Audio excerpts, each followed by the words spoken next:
Gusto mo rin ba magsimula ng YouTube channel? Wag na paps, wag ka na mag-YouTube kasi di mo rin yan itutuloy. Long-term game 'to kasi at hindi 'to biglaan. May mga nagsasabing madali lang ito, meron din naman mga nagsasabing hindi, 'no? Pero since andito ka, curious ka din.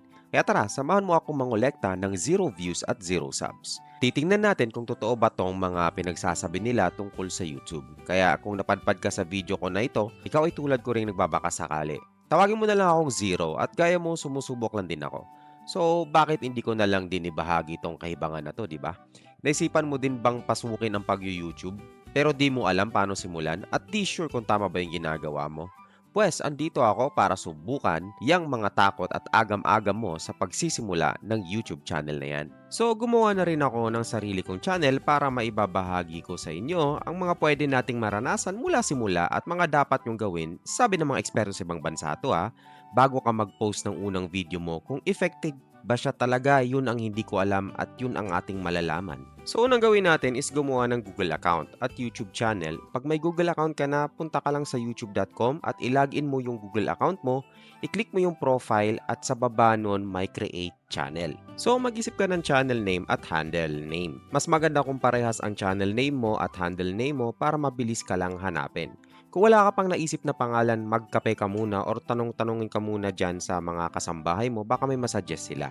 At bago mo pindutin yung keyboard na yan para sa YouTube channel name mo, pag-isipan mo muna ding mabuti kung anong klaseng content ang gagawin mo sa channel mo para magtugma yung channel name mo at content mo para lang may consistency. Gusto ni YouTube na may consistency. Kung anong content man yung bahala ka na. Baka in the future matulungan din kita.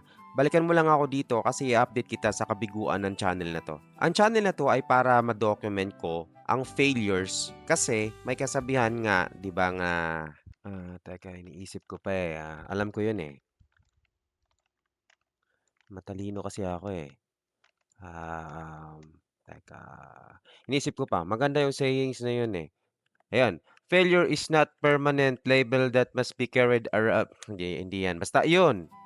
Anyway, ayos, may channel name ka na. Tara, tuloy na tayo. Op, wag mo nang atat. Hindi tayo tuloy sa paggawa muna ng video. Di pa tayo tapos talaga Di pa ito ang panahon para gumawa ka ng video. I-set up muna natin ng maayos yan. Punta ka muna sa profile mo, view channel, and then click mo tong customize channel. Tara, isa-isahin natin yan. So, unang-una is pumunta ka ng profile, tapos view channel mo, profile, tapos view your channel. Tapos, click mo tong customize channel. Pag-click nitong customize channel, mga paps, no, hanapin nyo dito, mga papsi, ito. Kailangan mo maglagay ng banner image. So, ako meron akong ginawa. So, kung gusto nyo malaman kung paano ko ginawa yung banner at saka yung profile picture, i-comment nyo lang dyan sa baba. Lagyan nyo to ng banner image, lagyan nyo ng picture, tapos yung name nyo nandyan na yan, no, naka-default. Next is, lagyan nyo ng description tulad nito. Ay, ayan. Pwede nyo gayahin, pero syempre huwag nyo gayahin, gumawa kayo ng sarili nyo. Ayan, lagyan na rin ng hashtags dyan na related. Pagdating naman sa hashtags, huwag mo masyadong lunurin yung inyong description ng hashtag. So, okay na yun ng 2, 3 para hindi naman malito yung inyong algorithm ni YouTube. And then, so pagkatapos nito sa profile mga chong, punta kayo ng home tab. Sa home tab naman, i-make sure nyo na naka-check or naka-enable tong home tab na ito. So, pwede kayong maglagay dito sa home tab, no, marami kayong pwede actually malagay dyan Pero ang masuggest ko lang is videos, popular videos, tsaka yung For You page. Pwede kayong magdagdag, bahala na kayo dyan. Ano ba tong home tab na to? Itong home tab na to mga paps is pag inopen mo yung channel mo mga papsi, yun na yun yung mga unang-unang lalabas na video dito sa channel mo. Ito wala pang laman yung channel natin kasi wala pa akong ginawang video. Ito pa yung unang video na gagawin ko ng mga chongs. Pag meron na yung laman yung video nyo, iaayos na yan dyan mga paps, no? Pagdating naman sa mga banner, mga paps, at sa mga profile pictures nyo, no? Hindi naman kailangan sobrang bongga, mga papsi, no? Or kailangan bongga baga. So, hindi kailangan yon. Kung ano lang yung kaya mong gawin. Kailangan din kasi dito yung unting editing skills talaga. Pero pwede kang gumamit ng free lang na Canva. Yun yung gamit ko at makakagawa ka na ng kickstart sa channel mo, no? At pagdating sa banner, medyo may alam tayo dyan unti lang. Di ako bihasa, pwede kitang matulungan pagdating sa edit-edit na mga bagay. Mga ganyan baga. So, ilib mo lang dyan sa comment kung anong need mong malaman pagdating sa mga editing, mga paps.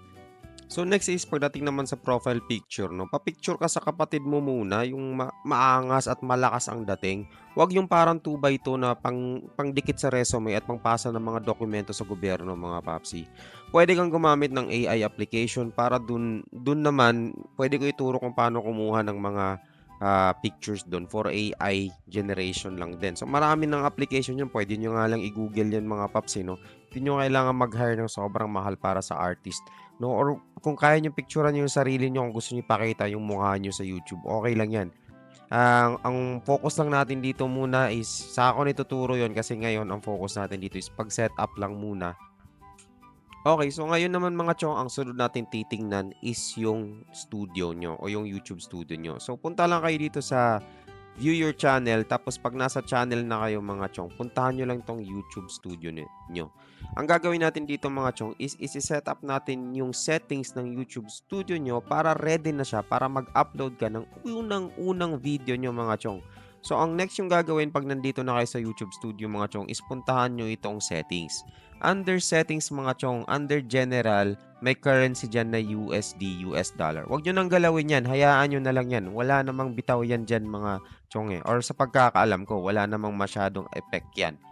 Pagdating naman sa channel mga chong, ito ang importante. Pagdating sa country of residence, bahala na kayo kung anong pipiliin nyo. It doesn't matter yan dyan. Pero itong keywords, importante ito. Ito ang keywords ng channel nyo. Hindi ito keywords ng video na gagawin nyo. So, dito masasearch ang channel nyo. Importante yan. Keywords ang gamitin nyo. Ibig sabihin, kung gumagawa kayo ng mukbang video or whatever video, dapat related doon ang keywords na ilalagay nyo dyan. Sunod naman mga chong, wala na yan dyan sa baba. Dito lang kayo sa advanced settings. Make sure na naka-no to. Kasi pag naka-yes yan, limited yung mga pwedeng makapanood ng video nyo. Hindi pwede ang adults. So, dapat naka-no yan para kita ng mga adults. And mostly, yun yung mga audience natin. Wala ka na rin babaguhin sa baba niyan. Naka-default na rin yan. Yun lang. Pagdating sa feature eligibility naman dito mga chong, no, is kailangan mong kompletuhin ang verification ng account mo at ng channel mo. Isa sa mga paraan is mag-take ka ng video for 10 seconds sa sarili mo at isasubmit mo sa kanila. Pangalawa is by submitting valid IDs. At pangatlo is I think yun lang. Yung mga yun lang. Para ma-enable mo na lahat yan. Kasama yung features ng YouTube channel mo.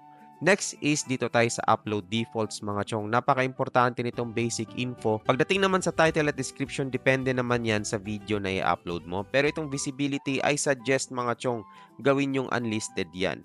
Kasi para pag nag-upload kayo ng video, hindi agad yun ipapublish. Ibig sabihin, wala agad makakapanood. Alam kong kating-kati ka na mag-publish para may maraming makapanood ng video mo, pero makakasama yun sa channel mo.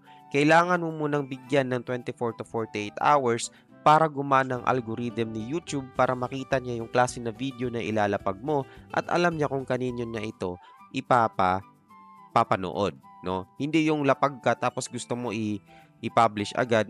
Hindi alam ni YouTube kung saan niya ibabato yan. Bigyan mo muna siya ng oras. At habang binibigyan mo siya ng oras, chong, kailangan mo munang i-set up tong tags mo. Ano ba tong mga tags na to? Ito yung mga keywords naman nung mismong video mo na. Para mas mabilis i-search yung video mo at maliban dun sa channel mo. So, maganda na. Meron ka ng searchable sa channel mo na keywords, meron ka rin para sa video mo. Wala na rin dyan sa baba. Pagdating sa advanced settings mga chong, ang kailangan mo lang baguhin dito is yung category ng mga videos mo. Ibig sabihin nung channel mo. Saan ba magfo-fall ang category ng channel mo? Sa autos and vehicles ka ba? Comedy, education? Marami yan. Hindi ko isa-isahin yan mga chong. Ikaw nang bahala pumili dyan. Basta sakto dapat sa content na ginagawa mo. Kung hindi ka sure sa category na pinipili mo mga chong, i-google mo lang yan at hanapin mo yung knowledge base o yung guide ni YouTube kung ano tong mga to. As for me, dito ako sa how to and styles mga chong. Sa baba, wala na rin masyado yan sa baba. Wala tayong gagalawin sa permissions mga chong, no? naka-default na yan dyan. Pero dito sa community moderation, pwede mong baguhin to. Pwede kang maglagay dito ng black words tulad ng bobo or whatsoever, no? Kahit anong mga bad words dyan, mga unrespectful na words, mga chong, which is dapat malinis lang tayo sa comment, no? Para hindi ka na magmano-mano mag-delete ng comments. Hayaan mo na yung mismong algorithm ang magtanggal at mag-block ng mga ganong salita. User management, wala na tayong gagawin dito mga chong, no? Pero pagdating dito sa channel guidelines, nasa iyo yan. Ito ang nilagay ko dyan. Welcome message sa mga nagko-comment. Maraming salamat sa comment, chong. Ayan, your guidelines, no? Pwede kang maglagay ng ganito, be civil and respectful, no? Or be kind na lang para mas, kasi hindi ako kind eh. Ayan. Ang tapos sa agreements, wala na tayong gagawin dyan. So, yun lang ang gagawin natin dito mga chong. At dahil dyan, ready na tong channel mo para lagyan at uploadan mo ng una mong video. At kung nagustuhan mo ang video na to, palike at subscribe naman para hindi na tayo forever naka 0 views at 0 subs. Pero syempre, kung okay lang sa'yo ang video, i-like at i-subscribe mo lang kung gusto mo talaga. Kung hindi naman, pwede mo ring i-like 2 beses na lang para sakaling gumana. Ito ulit si Zero na nagpapaalala, magsimula ka man sa wala, ang importante, nagsimula ka. At the end of the day mga chong, ayun, gabi. Maraming salamat sa panonood. Kita-kita sa sunod mga ka-Zero.